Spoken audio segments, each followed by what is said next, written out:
सभी को राम राम नमस्कार। आपके साथ लाइव जुड़े हैं और मुद्दा गंभीर है। आप सबको पता है कि एक एफआईआर आज दोपहर बाद मेरे खिलाफ भिवानी जिले के बहल पुलिस स्टेशन में दर्ज की गई है। और ये जो एफआईआर है इसमें नाबालिग लड़की से छेड़छाड़,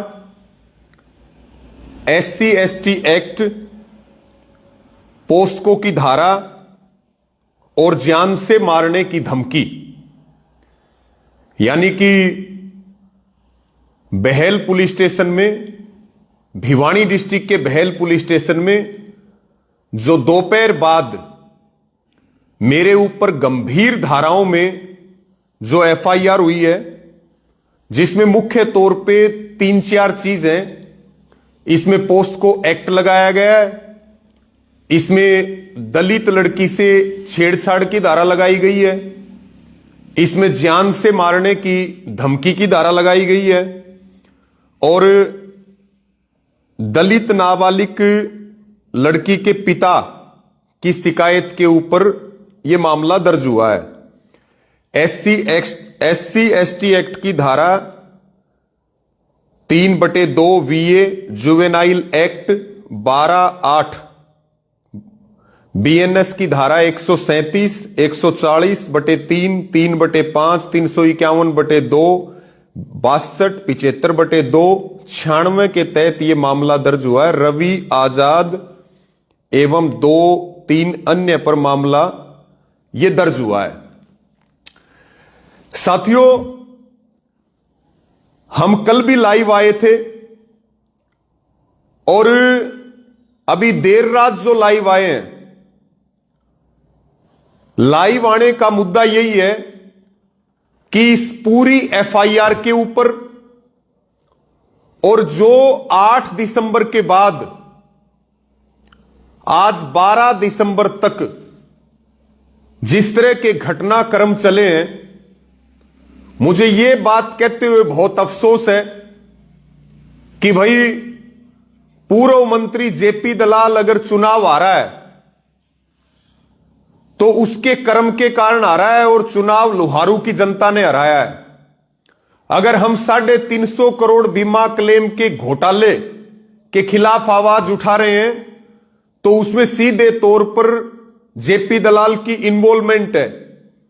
और ये जिस तरह की मुद्दों की मेरी लड़ाई थी, जनता की जो लड़ाई थी, इस लड़ाई में अब एक दलित बेटी को भी घसीटा गया है, एक दलित बेटी के पिता को भी घसीटा गया है, जो ये चीज दर्शा रही है कि जेपी दलाल पूरी तरह से बौखला चुका है, जेपी दलाल पूरी तरह से घटिया हरकतों पे उतर चुका है और उसका सतर इतना गिर चुका है कि उसको सामाजिक व्यक्ति या राजनीतिक व्यक्ति तो किसी भी कीमत पर नहीं कहा जा सकता।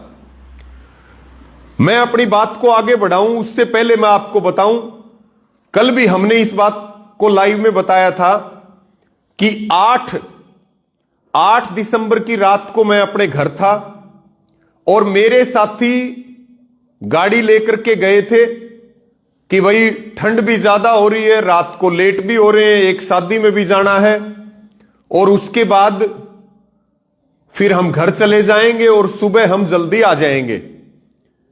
गाड़ी देना कोई बुरी बात नहीं है, गाड़ी ले जाना भी कोई बुरी बात नहीं है और सड़क पर चलते हुए हादसा भी हो सकता है, यह भी कोई बड़ी बात नहीं है। और आपने कल भी इस बात को सुना था कि जिस पिकअप गाड़ी से मेरी गाड़ी का एक्सीडेंट हुआ 10 तारीख को, यह 8 तारीख की रात की घटना है।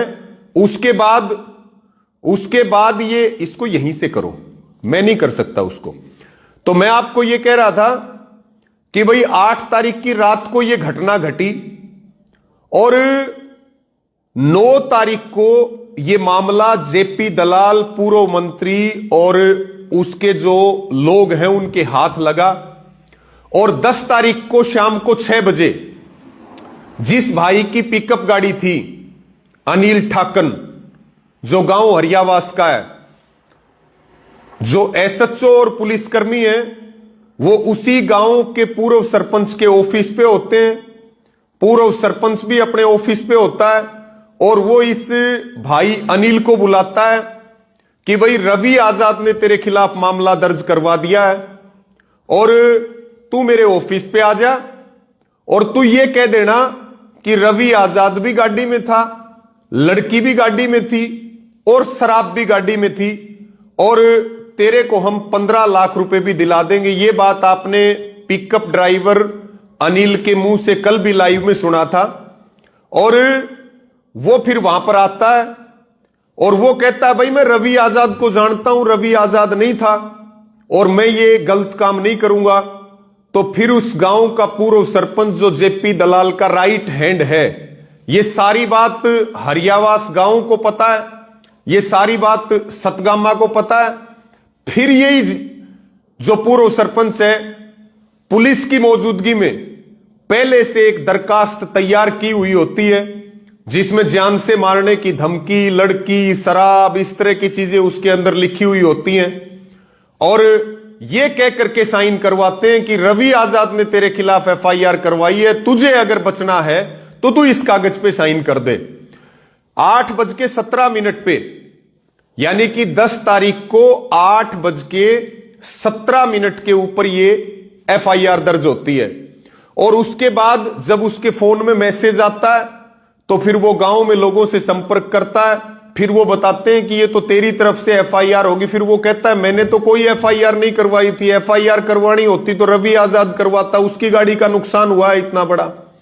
लेकिन फिर वो मेरे पास बैठ करके लाइव भी करता है, वो एक वीडियो भी जारी करता है, वो 2.5 घंटे तक पुलिस स्टेशन में भी बैठा रहता है कि भाई मैं एफिडेविट देने के लिए तैयार हूं और ये ना मैं थाने में गया, ना मैंने दरखास्त दी, ना मैं एफआईआर चाहता। लेकिन अब हरियाणा के भिवानी में बहल एक ऐसी पुलिस हो गई है जो मुद्दई नहीं चाहता फिर भी कार्रवाई करना चाहती है। अब किसी को थाने में आने की जरूरत नहीं है, पुलिस बहुत अच्छी हो चुकी है, अब वो घर से जाकर के दरखास्त लेकर के आती है। तो साथियों ये सारा मामला आपने कल देखा और पूर्व मंत्री जेपी दलाल की, उसके समर्थकों की जिस तरह से मेरे खिलाफ ये साजिश थी, जब ये साजिश फेल हुई तो उसके बाद जेपी दलाल और जेपी दलाल के गुर्गे, उसके समर्थक, उसके चेले चपाटे जो भी हैं, उन्होंने फिर प्लान बी के ऊपर काम किया। रात को मेरे पास ये भी खबरें आई कि किसी नाबालिग लड़की को ढूंढा जा रहा है जो SC ST हो और रवि आजाद को इस मामले में किसी भी कीमत पर नहीं छोड़ना, क्योंकि जब आपके काम पे सवाल नहीं उठाए जाते या आपके खिलाफ हजारों साजिश करने के बाद भी जब विरोधी कामयाब नहीं होते हैं तो फिर चरित्र के ऊपर हमला करने की कोशिश की जाती है। और फिर ये जो आज जो मुकदमा दर्ज हुआ, ये मेरे चरित्र के ऊपर हमला किया गया। एक तरह से मुझे खत्म और बर्बाद करने की कोशिश की गई और मैं ये बात बहुत जिम्मेदारी के साथ कह रहा हूं।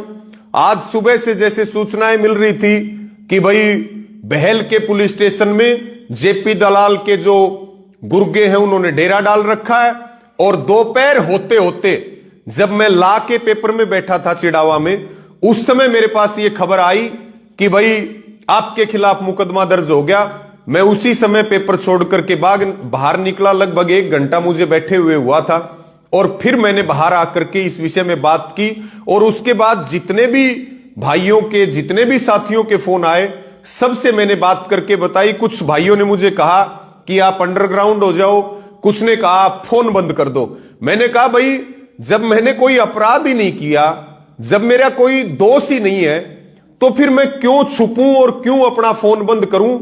मैं हर तरह से पुलिस का जांच में सहयोग करने के लिए तैयार हूं, लेकिन मैं सभी साथियों को पुनः ये कह रहा हूं, ये कल भी मैंने कहा था कि मेरे खिलाफ सरकारी षड्यंत्र हो रहा है, मुझे फंसाने की कोशिश की जा रही है।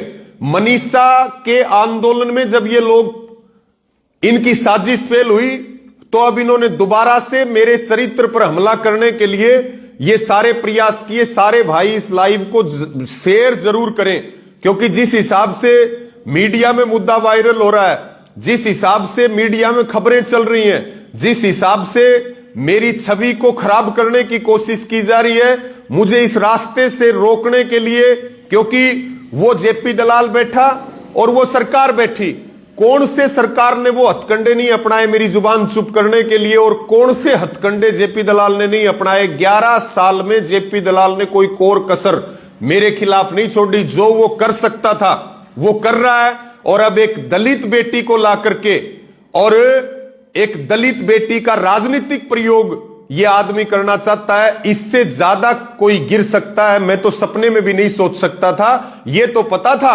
कि जेपी दलाल बहुत गिरा हुआ इंसान है, लेकिन मुझे यह नहीं पता था कि इतना गिरा हुआ इंसान है जो एक बेटी का, एक दलित बेटी का इस तरह से दुरुपयोग करेगा। अब मैं इस मामले में बिल्कुल स्पष्ट तौर पे यह कहना चाहता हूं, स्पष्ट तौर के ऊपर मैं ये कह रहा हूं कि ये जो आज एफआईआर दर्ज हुई है, इस मामले से मेरा कोई लेना देना नहीं है। ना मेरा किसी नाबालिग बेटी से कोई मतलब है, ना मेरा उसके फादर से कोई मतलब है। और मुझे जानकारी मिली कि एफआईआर के अंदर जिस तरह की कहानी लिखी है कि 20 दिन पहले कोई लड़की बस स्टैंड पे खड़ी थी, रवि आजाद ने उसको अपनी गाड़ी में बैठाया, गाड़ी में बैठते ही उसके साथ छेड़छाड़ करी, उसको जान से मारने की धमकी दी। बाद में 8 तारीख को रवि आजाद ने अपने लोगों को भेजा और भेज करके ये कहा कि फलानी लड़की का अपहरण करके लाओ। ये बात पूरा देश और पूरा हरियाणा जानता है कि हमारा चरित्र क्या है और बहन बेटियों के प्रति हमारी सोच और भावना क्या है। इसलिए मैं बहुत जिम्मेवारी के साथ ये बात कह रहा हूं कि ना तो मैं इस बेटी को जानता, ना मैं इस बेटी के बाप को जानता, और अगर जानता हो तो वो बेटी और वो बाप अपनी आत्मा पे हाथ रख के, मुझे किसी सबूत की जरूरत नहीं है, एक बार मेरी आंखों में आंख डाल करके ये कह दें कि क्या वो मुझे कभी जिंदगी में मिले भी है, क्या वो मुझे जानते भी हैं। मुझे तो यही नहीं पता नाम क्या है, कहां के हैं, कैसी शक्ल है, कहां उनका घर है। और मेरी गाड़ी में 6 महीने में मेरे घर की महिलाओं के अलावा कोई नहीं बैठा। और मैं तो वैसे ही बहुत ध्यान रखता हूं विशेष तौर पे, क्योंकि जिस तरह से सरकार मेरे पीछे पड़ी रहती है तो मैं बहुत चौकन्ना होकर के रहता हूं। लेकिन अब फिर मैं ये पूरी जिम्मेवारी के साथ कह रहा हूं कि मेरा इस मामले से कोई संबंध नहीं है। मैं नहीं जानता कौन लड़की है, कौन उसका फादर है, कहां उनका घर है, मुझे नहीं पता।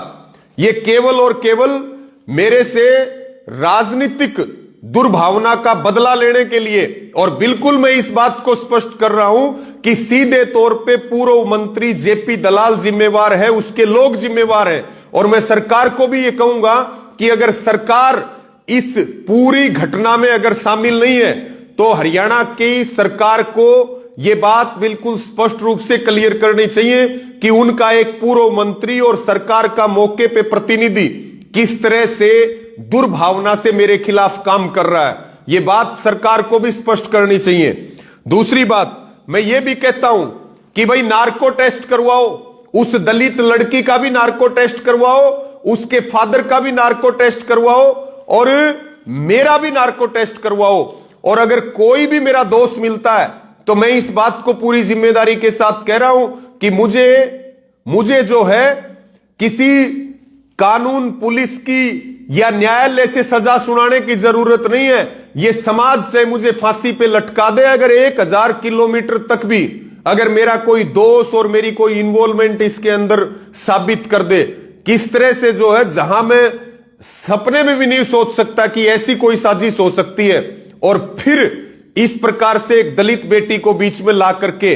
और अभी मुझे जानकारी मिली कि जेपी दलाल ने और उसके पूरे सिस्टम ने या उसके लोगों ने इस तरह की तैयारी भी की है कि इस पूरे मामले को जातीय रंग देने की कोशिश की जाए, इसको एक जाति की लड़ाई बनाया जाए, और इस तरह के प्रयास किए। मैं सभी, चाहे वो दलित नेता हो, चाहे वो किसान नेता हो, मैं तो सबसे यह भी अपील करता हूं कि ये कोई जातीय मुद्दा नहीं है। मेरे खिलाफ बड़ी साजिश हुई है, मेरे खिलाफ बड़ा षड्यंत्र हुआ। और कल मैंने इस बात को भी कहा था कि अगर मुझे कुछ भी होता है और मेरा किसी भी तरह से नुकसान पहुंचाने की कोशिश की जाती है तो मेरे ऊपर चाहे हमला हो चाहे मेरी हत्या हो, उसके लिए सीधे तौर पे जेपी दलाल जिम्मेवार होगा।